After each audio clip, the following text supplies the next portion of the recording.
जो बिंदु आज इस प्रेस वार्ता में उठाने जा रहा हूं, ये बिंदु बेहद ही गंभीर है। आज कई मीडिया चैनल्स पे भी और न्यूज़पेपर में एक खबर आई और ये खबर कुछ बड़े सवाल खड़े करती है। ये खबर है कि संजय भंडारी, जो कि हम सब जानते हैं रॉबर्ट वाड्रा के बड़े घनिष्ठ मित्र हैं, ये कहना भी गलत नहीं होगा कि दो जिस्म एक जान है।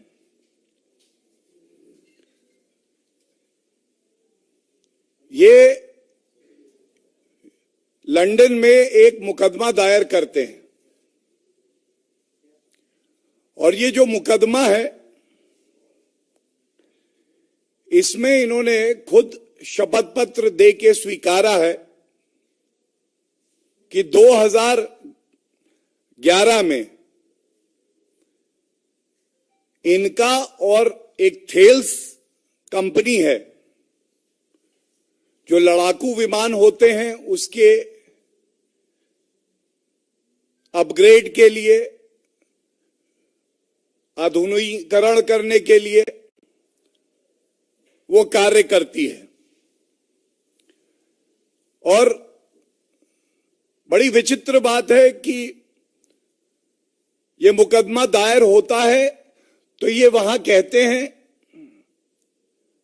कि जो करार संजय भंडारी और थेल्स कंपनी में हुआ है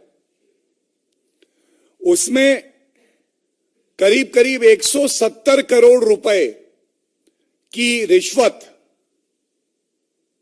संजय भंडारी को मिलनी थी और जो तथ्य सामने आए हैं उसमें 75 करोड़ इन्हें मिल गए हैं यूपीए सरकार के समय में और करीब 90 से 95 करोड़ वो रिश्वत इन्हें नहीं मिली है।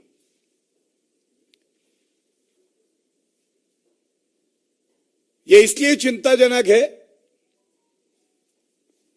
क्योंकि एक वाक्य में ये जो खबर आई है उससे पढ़ देता हूं, and I am quoting from this news which says, quote, Mr. Bhandari alleges that from 2008 he helped Thales sell the upgrade of Mirage jets by facilitating a meeting with a senior Indian official. The contract was signed in 2011.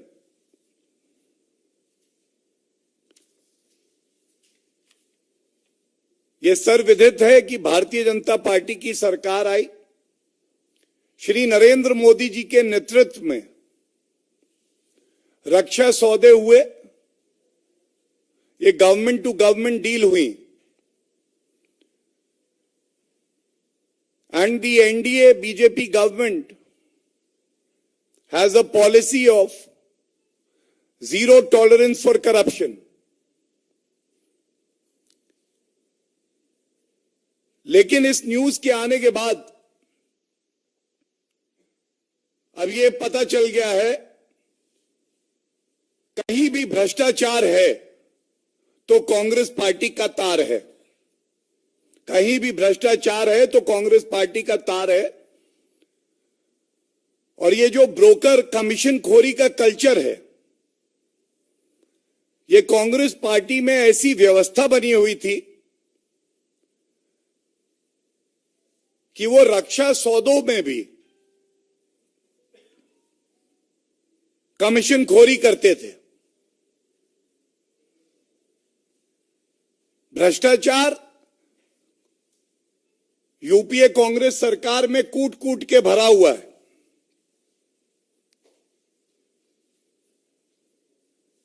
और फर्क ये आया है कि हम सब जानते हैं ये जो संजय भंडारी हैं, जो रॉबर्ट वाड्रा के खासम खास हैं, उनके खिलाफ प्रत्यर्पण की जो कार्रवाई है वो भारतीय जनता पार्टी की सरकार ने ही शुरू करी है। और यह खुलासा तब हो रहा है जब इसमें जो फाइनल हियरिंग है एक्स्ट्रेडिशन प्रोसीडिंग्स में लंदन की कोर्ट में, ये इसी वर्ष फरवरी में होनी है। आज ये सवाल उठता है कि कांग्रेस पार्टी जब सत्ता में आती है तो उनकी प्राथमिकता अपनी तिजोरी भरना क्यों होता है? ऐसा क्यों होता है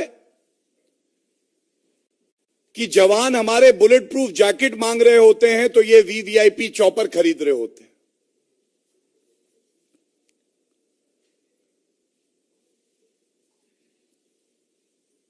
यह भी दुखद है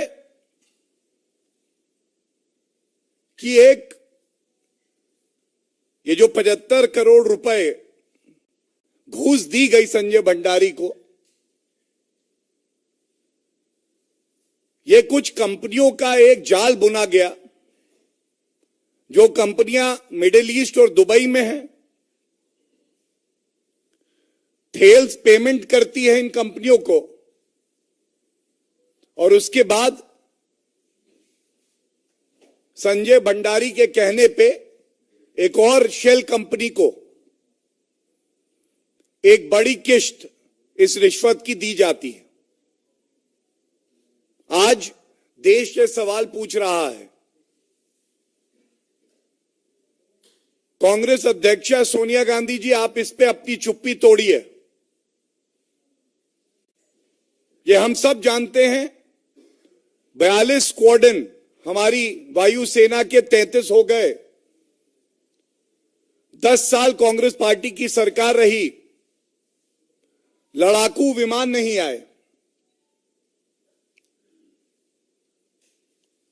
अगर विमानों का आधुनिकीकरण होना था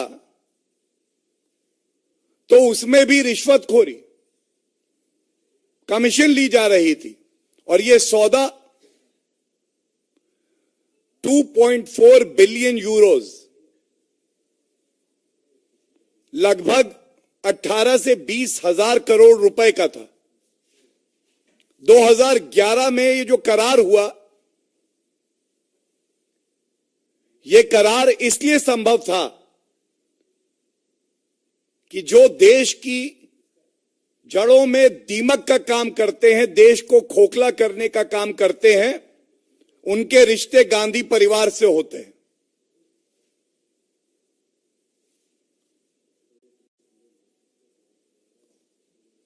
आज ये भी पूछना जरूरी है कि प्रियंका वाड्रा गांधी जी चुनाव प्रचार कर रही हैं, आप सार्वजनिक जीवन में हैं, क्या आपको सामने आकर इस पे स्पष्टीकरण नहीं देना चाहिए?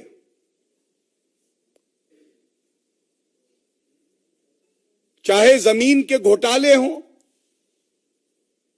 राजस्थान में, हरियाणा में जब कांग्रेस की सरकार रही तब भी रॉबर्ट वाड्रा और संजय भंडारी का नाम आया। और पुनः इस बार हमारे देश की सेना को कमजोर करने का काम किसी ने किया तो वो गांधी परिवार ने किया।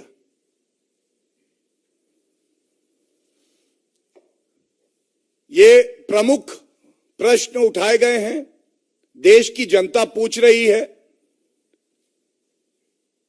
और हमें पूरी उम्मीद है कि राष्ट्र हित में, for the sake of transparency and accountability,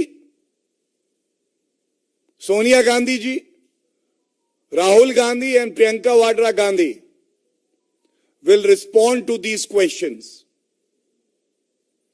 And if they decide not to respond to these questions, then it would be an admission by the Gandhi Parivar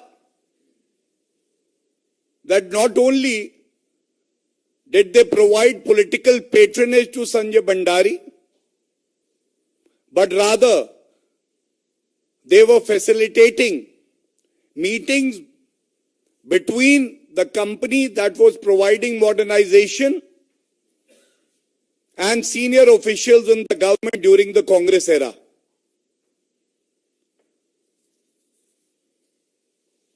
Thank you so much. Thank you for coming. And I'm sure that this serious matter pertaining to national security and our armed forces will get serious attention and coverage which it deserves. Thank you.